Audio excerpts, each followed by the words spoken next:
Hi friends, ఈరోజు వార్తలు నిలిచిన కరెంట్ అఫైర్స్లోని మొదటి అంశం. మెక్సికో తొలి మహిళా అధ్యక్షురాలిగా క్లాడియా షెయిన్బామ్. మెక్సికో నూతన అధ్యక్షురాలిగా అధికార మొరెనా పార్టీకి చెందిన క్లాడియా షెయిన్బామ్ భారీ మెజార్టీతో ఎన్నికయ్యారు. ఈ 200 ఏళ్ల ఆ దేశ చరిత్రలో ఓ మహిళ అధ్యక్షురాలు కావడం ఇదే తొలిసారి. పర్యావరణవేత్తగా పేరొందిన క్లాడియా గతంలో మెక్సికో సిటీ మేయర్గా బాధ్యతలు నిర్వహించారు. దాదాపు 10 కోట్ల మంది మెక్సికో ప్రజలు తమ ఓటు హక్కును వినియోగించుకున్న ఈ ఎన్నికల్లో భారీ హింస చెలరేగింది. బరిలో ఉన్న చాలామంది అభ్యర్థులు హత్యకు గురయ్యారు. అధ్యక్ష ఎన్నికలతో పాటు గవర్నర్, మేయర్ పదవులకు స్థానిక సంస్థలకు ఎన్నికలు కూడా జరిగాయి. ప్రస్తుతం అధ్యక్షుడైన ఆండ్రిస్ మాన్యుయల్ లోపెజ్ విధానాలనే కొనసాగిస్తున్నామని క్లాడియా తెలిపారు. భారతదేశంలో 18వ లోక్సభకు సంబంధించి ఎన్నికల ప్రక్రియ అనేది పూర్తిగా అయిన తరుణంలో Election Commission of India CEC Rajiv Kumar ఒక ప్రకటనను విడుదల చేశారు. పోలింగ్లో ప్రపంచ రికార్డును నెలకొల్పామని 64,20,00,000 ఓట్లతో సరికొత్త చరిత్ర సృష్టించామని సిఈసి రాజీవ్ కుమార్ తెలిపాడు. ప్రలోభాలకు అడ్డుకట్ట వేసే విధంగా దేశంలో ఓటు హక్కు వినియోగించుకున్న వారి సంఖ్య G7 దేశాల్లో మొత్తం ఓటర్ల కంటే 1.5 రెట్లు ఎక్కువ అని తెలిపారు. ఐరోపా సమాఖ్యలో 27 దేశాల ఓటర్ల కంటే కూడా 2.5 రెట్లు ఎక్కువ అని. దేశంలో చూసినట్టయితే 96.88 కోట్ల మంది ఓటర్లు ఉన్నట్టు. ఈసారి ఎన్నికల్లో సిబ్బంది బలగాల తరలింపు నిమిత్తం 135 ప్రత్యేక రైళ్లను అందుబాటులోకి తీసుకొచ్చామని. ప్రజాస్వామ్య ప్రక్రియపైన కశ్మీర్ కూడా ఉత్సాహంగా ముందుకు రావాలని చూస్తుంది లోక్సభ ఎన్నికల కోసం. కోడ్ ముగిశాక ఆంధ్రప్రదేశ్లో 15 రోజులు కేంద్ర బలగాలు బందోబస్తు ఉంటుందని, సిబ్బంది కష్టాన్ని గుర్తించారని సిఈసి అందరినీ అభినందించాడు. ఈసారి జోసాలో 121 విద్యాసంస్థలు గతేడాది కంటే 7 అధికంగా. కొత్తగా ఒక ఎన్ఐటి వస్తుందని తెలిపారు. Joint seat allocation authority JoSAA కౌన్సిలింగ్లో పాల్గొనే విద్యాసంస్థలు ఈసారి మరో 7కు పెరిగాయి. గతేడాది 114 మాత్రమే ఉండగా ప్రస్తుతం వాటి సంఖ్య 121కి పెరిగింది. ఐఐటీలు, ఎన్ఐటీలు, ట్రిపుల్ఐటీలతో పాటు కేంద్ర ప్రభుత్వ విద్యాసంస్థల్లో BTech, bachelor of science, BS 5 ఏళ్ల ఇంటిగ్రేటెడ్ కోర్సుల సీట్ల భర్తీకి జోసా పేరిట సంయుక్త కౌన్సిలింగ్ నిర్వహించదు. ఒకే రోజు 76 కేసుల్లో తీర్పులిచ్చి జస్టిస్ సూరేపల్లి నందా రికార్డు సృష్టించారు. వేసవి సెలవుల అనంతరము సోమవారం కోర్టు ప్రారంభం కాగా జస్టిస్ నందా ఆయా కేసులను పరిష్కరించారు. గతేడాది కూడా వేసవి సెలవుల అనంతరం ఒకే రోజు 71 కేసుల్లో తీర్పు వెలువరించి రికార్డు సృష్టించారు సూరేపల్లి నందా. పిల్లలపైన ఎలాంటి అభిప్రాయాలున్నాయో, తల్లిదండ్రుల పాత్రలను వాళ్ళకి పోషించి వారి హవాభావాలు ఎలా ఉంటాయో, తల్లిదండ్రులు గొడవ పడుతుంటే ఎలా ఉంటుందో, తమకు ఎలా అనిపిస్తుందో మీ కళ్ళకు కట్టేలా చూపుతారని, పిల్లలతో ఇలా ఉంటున్నామా అని పశ్చాత్తాపం చెందితే సరిపోదని, ఇక నుంచైనా వారితో మరింత ఎక్కువ సమయం గడపడానికి ప్రయత్నించండి అంటూ యునిసెఫ్ తెలిపింది. జూలై, సెప్టెంబర్ మాసాల్లో లానినా ప్రభావం ఉండొచ్చని, దీనివల్ల ఋతుపవనాల సీజన్లో మంచి వర్షాలు పడడానికి అవకాశం ఉందని. ఈ ఏడాది ఏప్రిల్లో అత్యంత ఉష్ణం మరియు ఏప్రిల్లో రికార్డుగా నమోదైంది. రికార్డు స్థాయిలో ఉష్ణోగ్రతలతో పొడమిని ఉక్కిరిబిక్కిరి చేసిన సహజసిద్ధ ఎల్నినో ముగిసిపోతుందని ప్రపంచ వాతావరణ సంస్థ వరల్డ్ మెటీరియాలజికల్ ఆర్గనైజేషన్ తెలిపింది. దీని స్థానంలో జూలై నుంచి సెప్టెంబర్లో లానినా ఏర్పడడానికి అవకాశం ఉందని, దాదాపుగా దానికి ముందు 10 రోజుల్లో అదే పరిస్థితి నెలకొందని WMO తెలిపింది. 60% భారతీయుల ఇళ్లలో వాటర్ ఫిల్టర్లు ఏదో ఒక రకమైన వాటర్ ఫిల్టరేషన్ వ్యవస్థలను ఉపయోగిస్తున్నారని తాజాగా సర్వేలో తేలింది. లోకల్ సర్కిల్స్ అనే సామాజిక మాధ్యమ వేదిక నిర్వహించింది ఈ సర్వేని. దేశవ్యాప్తంగా 322 జిల్లాల్లో 22,000 గృహాల నుంచి స్పందనలు సేకరించింది.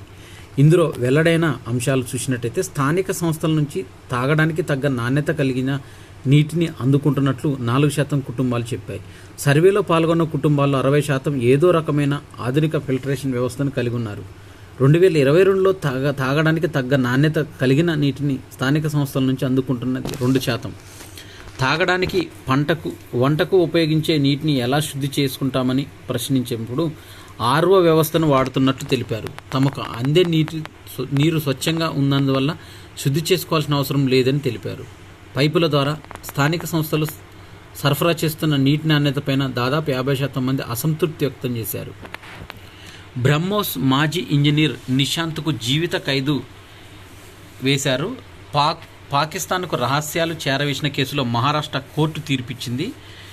అధికారాల రహస్య చట్టం కింద నాగపూర్ జిల్లా కోర్టులో శిక్ష విధించింది. దీని కింద అతడు 14 సంవత్సరాల కఠిన కారాగార శిక్ష అనుభవించాల్సి ఉంటుంది. అలాగే కోర్టు 3,000 రూపాయల జరిమానా విధించింది. నాగ్పూర్లోని బ్రహ్మోస్కు సంస్థకు చెందిన క్షిపణి కేంద్రంలోని టెక్నికల్ రీసెర్చ్ విభాగంలో నిశాంత్ నిధులు నిర్వర్తించేవాడు. ఆ సమయంలో సంస్థకు చెందిన అత్యంత కీలకమైన సాంకేతిక సమాచారాన్ని ఐఎస్ఐకి లీక్ చేశాడని అతనిపై ఆరోపణలు రావడంతో 2018 ఉత్తరప్రదేశ్లో మహారాష్ట్రకు చెందిన సైనిక నిఘా ఉగ్రవాద నిరోధ బృందాలు నిర్వహించిన సంయుక్త ఆపరేషన్లో అరెస్ట్ అయ్యాడు. పలు సెక్షన్ల కింద అభియోగాలు నమోదయ్యాయి ఇతనిపైన. సయోధ్య ఒప్పందం రద్దుకు దక్షిణ కొరియా నిర్ణయం తీసుకుంది. 2018 నాటి సయోధ్య ఒప్పందాన్ని తాత్కాలికంగా రద్దు చేయాలని దక్షిణ కొరియా నిర్ణయించింది. పెరుగుతున్న అన్య జీవజాతుల దండయాత్రలు వివిధ తక్షణ చర్యలు అవసరమని శాస్త్రవేత్తలు తెలిపారు. 47 దేశాలకు చెందిన 101 సంస్థలు ఇందులో పాల్పంచుకుంటున్నాయి. దాదాపు 37,000 పరాయి జీవజాతుల ఒక ప్రాంతం నుంచి మరొక ప్రాంతానికి పాకాయని శాస్త్రవేత్తలు తెలిపారు. ఏటా ఇలా 200 కొత్త జీవజాతుల వ్యాప్తి అనేది జరుగుతుంది.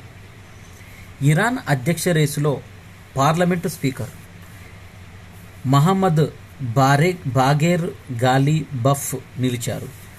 సోమవారం ఆయన తన అభ్యర్థిత్వాన్ని నమోదు చేసుకున్నారు.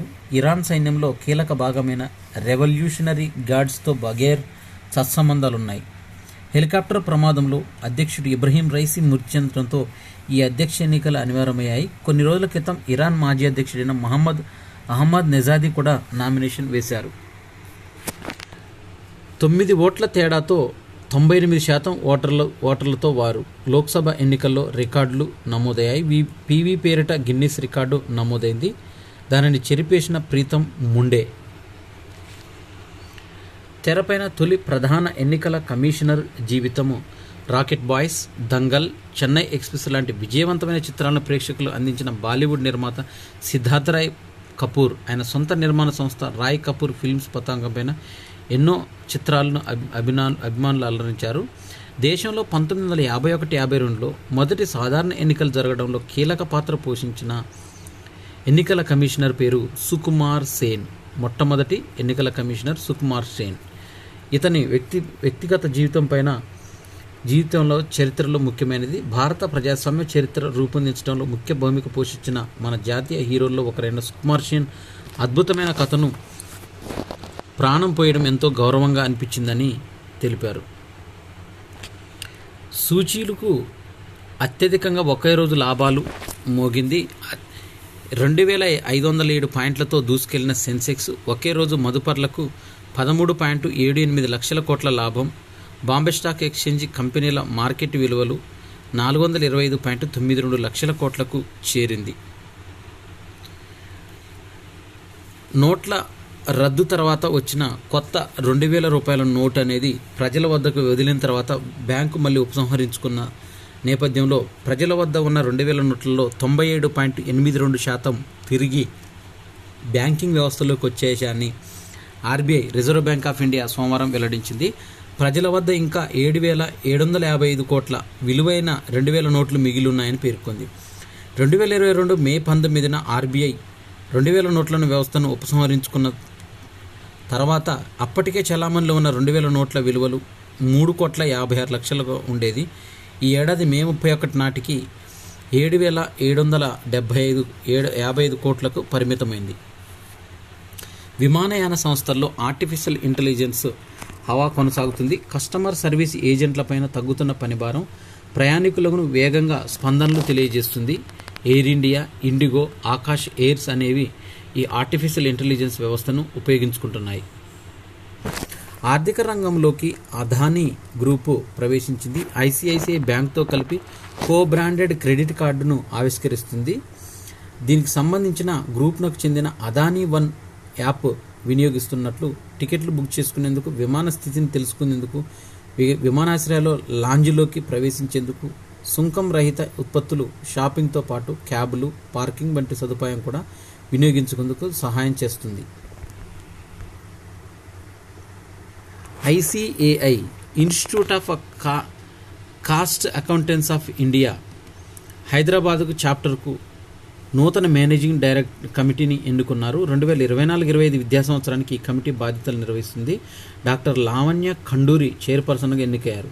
కార్పొరేట్తో పాటు బోధనా రంగంలో ఆమెకు విశేష అనుభవం ఉండటంతో ప్రస్తుతం ఆమె Manson centre of excellence school of business management డీన్గా ఉన్నారు. వైస్ చైర్మన్ డి వెంకటరాంబాబు, కార్యదర్శిగా ఖాజా జలాలుద్దీన్, కోశాధికారిగా కీర్తి అగర్వాల్ ఉన్నారు. మేనేజింగ్ కమిటీ సభ్యులుగా హిమ విద్య శనవరపు, మోసాన్ సూరి బాలకృష్ణ, ఎల్ఎన్ఎస్ శృతి కనిగల్పుల, గణేష్, ఈవి ఉషారాణి వ్యవహరిస్తున్నారు. ఐసిఏఐ హైదరాబాద్ చాప్టర్కు నూతన మేనేజింగ్ డైరెక్టర్గా డాక్టర్ లావణ్య. హైదరాబాదులో క్యాసీ ఎక్సలెన్స్ కేంద్రాన్ని ఏర్పాటు చేస్తున్నారు. దీంతో technology, data science, machine learning, DevOps, TechOps, credit విభాగాల్లో నియామకాలు చేపట్టబోతుంది. ప్రస్తుతం ఈ సంస్థకు హైదరాబాదు, ముంబైలో ఉన్న కార్యాలయంలో 550 మంది సిబ్బంది పనిచేస్తున్నారు. ఈ ఏడాదిలో మరో 300 మందిని ఎంపిక చేస్తారు.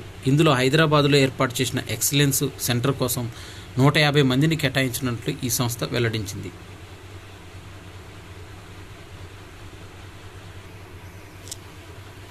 ఇక స్పోర్ట్స్కు సంబంధించిన కరెంట్ అఫైర్స్లో ఈసారి T20 ప్రపంచ కప్ ప్రైజ్ మనీ అనేది రికార్డు స్థాయిలో పెరిగింది. టోర్నీ నగదు బహుమతిని 93 కోట్లుగా నిర్ణయించిన ఐసీసీ విజేతకు 20 కోట్లు, రన్నరప్కు 10 కోట్లు గెలుచుకోనున్నారు. సెమీస్లో ఓడిన జట్లకు 6 కోట్ల చొప్పున, సూపర్ 8లో ఇంటిముఖం పట్టిన 4 జట్లకు 3 కోట్ల చొప్పున దక్కుతాయి. ఈసారి టోర్నీలో 9 నుంచి 12 స్థానాలు నిలిచిన జట్లకు తలా 2 కోట్లు, 13 నుంచి 20 స్థానాల్లో ఉన్న టీంకు తలా 1,87,00,000 లభిస్తాయి. 2022 ప్రపంచ కప్లో మొత్తం ప్రైజ్ మనీ 46 కోట్లు కాగా విజేత ఇంగ్లాండ్కు 13 కోట్లు మాత్రమే దక్కించుకుంది. అయితే ప్రైజ్ మనీ 46 కోట్లుగా ఉన్నది ఇప్పుడు పెంచిన దాంట్లో 93 కోట్లుగా రికార్డులో నమోదైంది.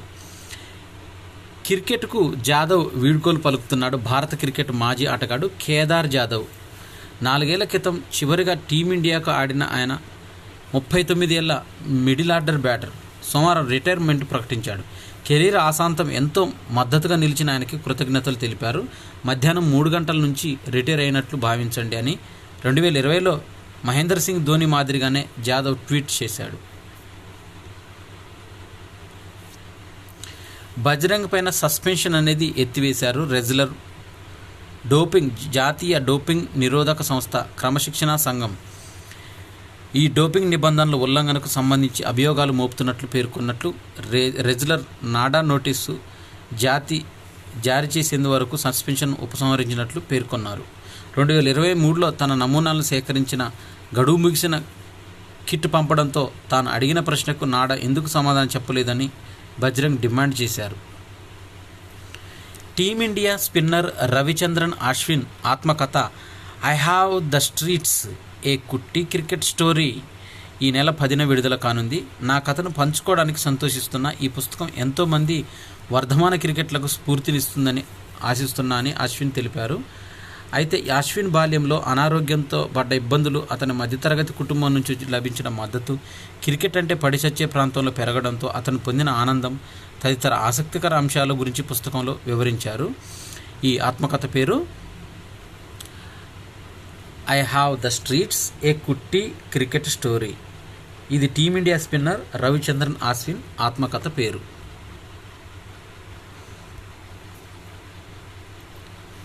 ఇవి జూన్ 4, 2024కు సంబంధించిన కరెంట్ అఫైర్స్. ఈ వీడియో నచ్చినట్టయితే లైక్ చేయండి, షేర్ చేయండి, కామెంట్ చేయండి. నా ఛానల్ సబ్స్క్రైబ్ చేసుకోవడం ద్వారా నేను చేసే వీడియోస్ అన్నీ మీకు నోటిఫికేషన్ రూపంలో వెలువడతాయి. Thanks for watching.